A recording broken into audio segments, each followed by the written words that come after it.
Hello दोस्तों, राधे राधे। आज हम पढ़ेंगे हिंदी साहित्य इतिहास के स्रोत, क्योंकि हमने पहले पृष्ठभूमि भी पढ़ लिया, नामकरण भी पढ़ लिया। आज पढ़ रहे हैं स्रोत। स्रोतों में क्या होता है, जैसे कि हमें हिंदी साहित्य के बारे में जानकारियाँ कहाँ-कहाँ से मिली, उसके बारे में बताया जाएगा इसके में। चलिए चलते हैं। हिंदी साहित्य के इतिहास के स्रोत से तात्पर्य है इतिहास लेखन से पूर्व की वे रचनाएं जिनमें कवियों, लेखकों एवं उनकी रचनाओं के बारे में जानकारी प्राप्त होती है। अर्थात वे रचनाएं जिनके आधार पर हिंदी साहित्य का इतिहास लिखा गया। मतलब कि हम आज चर्चा करेंगे कि वे कौन सी ऐसी रचनाएं हैं जिनके बारे आधार लेकर हिंदी साहित्य के इतिहास की रचना की गई। चलिए पहले आते हैं। वार्ता ग्रंथ हैं दो। उनके रचनाकार हैं गोकुलनाथ। पहला है 84 वैष्णव की वार्ता। ये इनकी है पल्लवाचार्य की। इसके पल्लवाचार्य जी के 84 शिष्यों का परिचय दिया गया है इसमें। रचनाकार तो गोकुलनाथ हैं, लेकिन ये वैष्णव 84 वैष्णव वार्ता, इसमें वल्लभाचार्य के शिष्यों का परिचय दिया गया है। और एक है 252 वैष्णव की वार्ता। इसमें विठल नाथ के 252 शिष्यों का परिचय है। यह परिचय दोनों गद्य में दिए गए हैं। अष्टछाप के कवियों के बारे में संपूर्ण जानकारी इन्हीं दो रचनाओं में मिलती है। जब हम भक्ति काल में सूर्य अष्टछाप के कवियों का वर्णन करते हैं, वो इन्हीं मतलब इन्हीं दोनों रचनाओं से प्राप्त है अष्टछाप के कवियों का वर्णन। ओके, अब आगे चलते हैं। भक्तमाल। भक्तमाल का है नाभादास। नाभादास और नारायण दास दोनों ही आ सकते हैं, और ये कई बार पेपर में आया है, एग्जाम में आया है, टीजीटी में ही आया है ये वाला क्वेश्चन कि भक्तमाल के रचनाकार कौन है, नाभादास या फिर नारायण दास भी दे सकता है वो ऑप्शन में। तो रचनाकाल, भक्तमाल का रचनाकाल है डॉक्टर रामकुमार वर्मा के अनुसार विक्रमी संवत 16 से 42, जो कि सर्वमान्य है, और आचार्य रामचंद्र शुक्ल जी भी यही 1642 ही मानते हैं। इस रचना में 200 भक्त कवियों का परिचय 316 छंदों में दिया गया है। अब तीसरे हैं मूल गोसाई चरित्र। रचनाकार है बेनी माधव दास, तुलसी के शिष्य। ये वो वाले तुलसी नहीं है, भक्ति काल वाले तुलसी नहीं है, ये अन्य तुलसी हैं।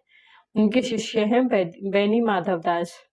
रचनाकाल है इनका विक्रमी संवत 1687 ईस्वी। इसमें दोहा, चौपाई, त्राटक छंदों में तुलसी के जीवन चरित्र का वर्णन किया गया है। अब है भक्त नामावली। ये भी क्वेश्चन बहुत इंपोर्टेंट आता है। भक्त नामावली के रचनाकार कौन है? इनकी रचनाकार है ध्रुवदास। मैं एक छोटी सी ट्रिक बता देती हूँ, क्योंकि यहाँ पे 3-4 रचनाएं एक जैसी ही आएंगी, जिसमें थोड़ा सा कंफ्यूजन बना ही रहता है हमेशा, और लास्ट में भी थोड़ा सा बता दूंगी मैं। तो याद करो, भक्त ध्रुव नाम, भगवान का नाम, तो उसे याद रहेगा ये। चलिए आगे बढ़ते हैं। भक्त नामावली, रचनाकार है ध्रुवदास। इसका रचनाकार है 1698 ईस्वी।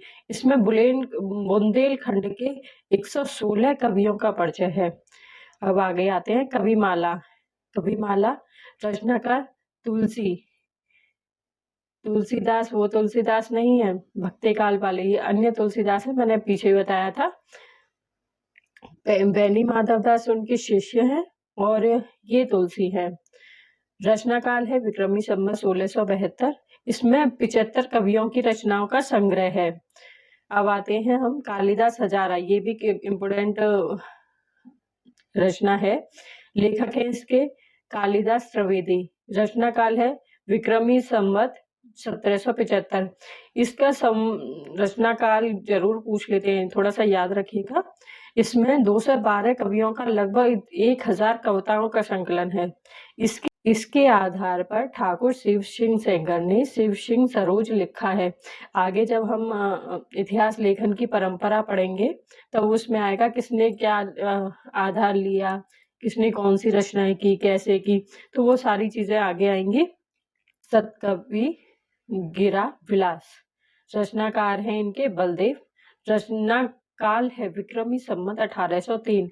इसमें 17 कवियों की रचनाओं का परिचय है। इसमें मुख्य है केशवदास, चिंतामणि, मतीरा, बिहारी आदि। अब है कवि नामावली। वो भक्त नामावली थी, अब आ गई है कवि नामावली। इसीलिए बहुत कंफ्यूजन होती है इन 2-3 रचनाओं में।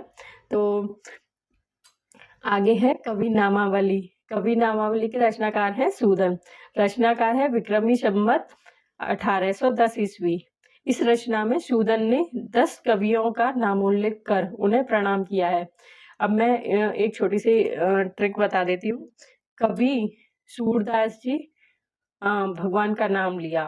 कवि सूरदास जी ने भगवान का नाम लिया। वो भक्त ध्रुव थे और ये कवि सूरदास, सूदन से सूरदास। नामावली ये याद रखिएगा थोड़ा सा। विद्वान मोदक तरंगिणी। देखिए इसमें विद्वान ये थोड़ा सा हिंदी की टाइपिंग में थोड़ा सा गड़बड़ हो जाता है। पीडीएफ में हम बनाते तो सही है लेकिन थोड़ा गड़बड़ है।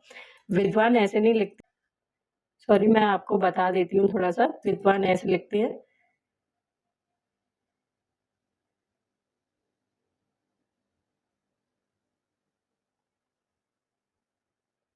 ऐसे लिखते हैं इसमें, लेकिन मिस्टेक हो जाती है हिंदी टाइपिंग में, तो आप देख लीजिए। आगे बढ़ते हैं। इसके रचनाकार है, संगीतकार है सुब्बा सिंह। रचनाकाल है विक्रमी संवत 1774। इसमें 45 कवियों की कविताओं का संग्रह है। अब है आपका 10 में है राग सागरोद्भव, राग कल्पद्रुम। देखिए इसमें दा फिर से ये थोड़ा सा दिक्कत कर रहा है। इनके रचनाकार हैं कृष्णानंद व्यासदेव। रचनाकार है काल है विक्रमी संवत 1900। इस रचना में कृष्ण के उपासक 200 से अधिक कवियों की कविताओं का संकलन है। इसमें मैं थोड़ा सा आपको थोड़ी सी ट्रिक बताती हूँ। जैसे कृष्ण भगवान ने सागर पर अपना द्रुम मतलब अपना नृत्य किया, तो थोड़ा सा ट्रिक लगा लीजिएगा। और इसमें कृष्ण के ही उपासकों तथा कवियों की कविताओं का संकलन है। अब है आगे हमारे श्रृंगार संग्रह। रचनाकार है सरदार कवि। रचना काल है विक्रमी संवत 1904। इस रचना में 125 कवियों की कविताओं का संकलन है। इसमें काव्य के विभिन्न अंगों का भी उल्लेख है और इसमें प्रगति चित्रण और जो वर्णन है वो भी मिलता है इस रचना में, इस श्रृंगार संग्रह में। वो हम आगे पढ़ेंगे। रसचंद्र का बता देती हूँ मैं, इसमें लिखा नहीं है। इसमें रचना काल है 1920 ईस्वी। रसचंद्र का रचना काल है 1920 ईस्वी और रचनाकार है ठाकुर प्रसाद त्रिपाठी। बुंदेलखंड के 242 कवियों एवं उनकी रचनाओं का वर्णन संकलन है इसमें। आगे है दिग्विजय भूखंड। रचनाकार गोकुल प्रसाद। रचना काल विक्रमी संवत 1925 ईस्वी। इसमें 152 कवियों की कविताओं का संकलन है। भाषा काव्य संग्रह। रचनाकार है महेश दत्त शुक्ल। इसमें अनेक कवियों की कविताओं का संकलन है। कवि रत्नमाला, फिर आ गया कवि के नाम से रत्नमाला। इनकी रचनाकार है देवी प्रसाद मुंशी। तो इसमें कवि रत्नमाला, तो हम ये देख सकते हैं कि जो मुंशी होते हैं देख पाते हैं, समझ पाते हैं कि ये किस रत्न से बना हुआ है। तो थोड़ी सी ट्रिक लगा लीजिएगा इसमें। रचनाकार देवी प्रसाद मुंशी। आगे बढ़ते हैं। रचनाकाल है विक्रमी संवत 1668 ईस्वी। इसमें राजस्थान के 108 कवियों की कविताओं का संकलन है। अब आते हैं आगे हजीबुल्लाह खां हजारा। इनकी तो रचनाएं जैसी है वैसे ही उनका नाम है। रचनाकार है हजीबुल्लाह खां। इनका रचनाकाल है इस रचना का रचनाकाल है विक्रमी संवत 1975। इसके 2 भाग है। इसमें अनेक कवियों के कवित्व और सवैयों का संकलन है। अब आगे हैं सूक्ति सरोवर। संकलन करता है लाला भगवान दीन। संकलन काल है इनका विक्रमी संवत 1979। अब आगे है सिलेक्शन फ्रॉम हिंदी लिटरेचर। अब ये इंग्लिश में थोड़ी 2-3 रचनाएं हैं, अक्सर करके पूछ लेता है और हम सोचते हैं कि कहाँ से आ रही है, लेकिन ये भी उसके आधार ग्रंथ ही हैं सारे, तो थोड़ा सा ध्यान दीजिएगा इन पर भी। सिलेक्शन फ्रॉम हिंदी लिटरेचर, रचनाकार है लाला भक्त है लाला सीताराम। रचना काल है विक्रमी संवत 1978। इसमें अनेक कवियों की आलोचना एवं उनकी कविताओं का संकलन है। अब है आगे हिंदूज एंड ब्रह्मनिज। रचनाकार है रचनाकार है मोनियर विलियम्स। रचना काल है विक्रमी संवत 1940। इस रचना में हिंदू धर्म के सिद्धांतों का वर्णन है, जैसे कि नाम से ही पता चल रहा है। इसमें हिंदी कविताओं का संकलन एवं कवियों की आलोचना भी है। अब आगे है कबीर एंड द कबीर पंथ। रचनाकार है बेसकट। मैंने इसकी थोड़ी सी ट्रिक लगाई थी, कबीर बीच में आ रहा है, 2 बार बा आ रहा है, तो बेसकट बा से स्टार्ट हो रहा है, तो इसीलिए मैंने थोड़ी सी इसमें ट्रिक लगा ली थी याद करने के लिए। तो कबीर एंड द कबीर पंथ, तो रचनाकार है बेसकट। रचना काल है विक्रमी संवत 1964। इस रचना में कबीर एवं कबीर पंथ के आदर्शों का स्पष्टीकरण है। आगे है history of the Sikh religion. रचनाकार है मैकालिफ। रचना काल है विक्रमी संवत 1965 ईस्वी। इस रचना में सिख धर्म का इतिहास है। इसमें हिंदी कवियों की रचनाओं का संकलन भी है।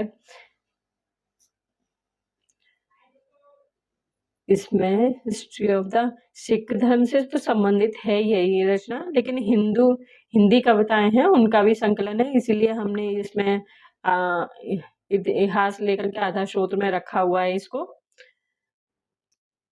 अब आगे है इंडियन थीस में। रचनाकार हैं मैकनिकॉन। रचना काल है विक्रमी संवत 1972। इसमें हिंदू धर्म के दार्शनिक सिद्धांतों का विश्लेषण है। सिद्धांत ये भी आपको गलत लग रहा होगा थोड़ा सा, सिद्धांत मैं बता देती हूँ।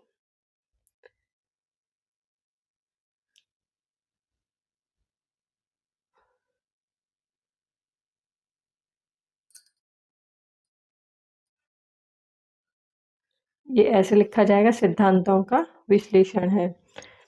आगे चलते हैं। Gorakhnath and the Kanphata yogis. रचनाकार ब्रिक्स।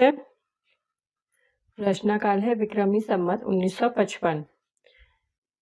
24 है नागरी प्रचारणी सभा काशी की खोज रिपोर्ट। हस्तलिखित ग्रंथों की खोज का कार्य 1900 ईस्वी से 1921 ईस्वी तक चला। इसमें 3 लोग शामिल थे, शुभदेव बिहारी मिश्र, श्याम सुंदर दास, हीरालाल। इस खोज रिपोर्ट के आधार पर मिश्र बंधु लिखा गया। अब है हमारे गुरु ग्रंथ साहब। रचना है हमारी और संग्रह करता है अर्जुन देव। संग्रह करता है गुरु अर्जुन देव। रचना काल है विक्रमी संवत 1661 ईस्वी। 16 संत कवियों की वाणियों का संग्रह है इसमें। अब आते हैं हमारे राजस्थान के हस्तलिखित ग्रंथों की खोज करता है मोतीलाल मेनारिया। खोज कार्य चला विक्रमी संवत 1995 से 1998 के बीच। इस रचना में राजस्थान के अनेक अज्ञात कवियों एवं उनकी रचनाओं का परिचय प्राप्त हुआ है। तो आज हमने इनके इतिहास के स्रोत को पढ़ा। अब मैं थोड़ी सी आपको बता देती हूँ। एक है हमारी इम्पोर्टेंट रचना है भक्तमाल। भक्तमाल के हैं नाभादास। और भक्त नामावली बोल रही हूँ तो भक्त ध्रुवदास, मैंने आपको बताया था भक्त ध्रुव, तो भक्त नामावली के हैं ध्रुवदास। और एक है कवि नामावली, कवि नाम लिया उनका, तो नाम किसने लिया भगवान का? सूरदास जी ने, तो उनका हो गया कवि नामावली। कवि माला एक और तीसरी रचना है कवि माला। कवि माला के हैं हरिराय तुलसी, हरि राय तुलसी। और कवि तुलसी की माला पहनते हैं और हरि का नाम जपते हैं, इसलिए हरि राय तुलसी। और कवि रत्नमाला, रत्नों का पहचान कौन सा कर सकता है? मुंशी देवी प्रसाद या फिर देवी प्रसाद मुंसिफ, ये ऐसे भी याद कर सकते हैं, दोनों तरीके से याद कर सकते हैं इसको। तो ये 3-4 रचनाएं बहुत इम्पोर्टेंट थी और ये अक्सर करके पूछी भी जाती हैं। और चलिए आपको आज इतना ही रखते हैं। आपको कैसी क्लास लगी? लाइक, शेयर, सब्सक्राइब ज़रूर कीजिएगा और जो भी गलती हो तो कमेंट में ज़रूर कमेंट कीजिएगा, जिससे मैं कोई भी गलती है तो उसे सुधार करने की पूरी कोशिश करूँगी। ओके, धन्यवाद।